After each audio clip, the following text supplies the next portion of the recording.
మీ ఆయన నీ మీద చేయి చేసుకున్నాడు, తప్పే, ఖచ్చితంగా ఖండించాల్సిందే. కాకపోతే ఆ తర్వాత నువ్వేం చేసావు చెల్లాయ్? కొట్టిన వెంటనే కుక్కర్తో తలపగలు కొట్టేశాను. షర్ట్ చించేసి గోలతో రక్కేశాను. చేయి కొరికేసి కంట్లో పొడి చేశాను. అప్పటికి కోపం తగ్గక ఐరన్ బాక్స్ తీసుకెళ్లి బీచ్ మీద పెట్టాను. ఆ తర్వాత ఒక ఆడపిల్లగా అంతకంటే ఇంకేం చేయగలను అన్నయ్య?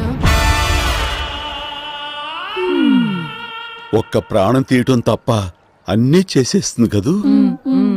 వీడికి కేసులుండవు. మీ లేడీస్ అందరికి నాదో చిన్న రిక్వెస్ట్, మొగుడు వెధవ అనుకోండి, వదిలేయండి. వాడిని వదిలించుకోవడానికి మాత్రం వెధవను చేయకండి. That's what I'm saying. మొగుడు తప్పు చేస్తే కేసులు పెట్టండి, కానీ మీరు తప్పించుకోవడానికి వాడి మీద కేసులు పెట్టకండి. Again that's what I'm saying. కాబట్టి సెల్లమ్మ వెళ్ళి నీ మొగుడును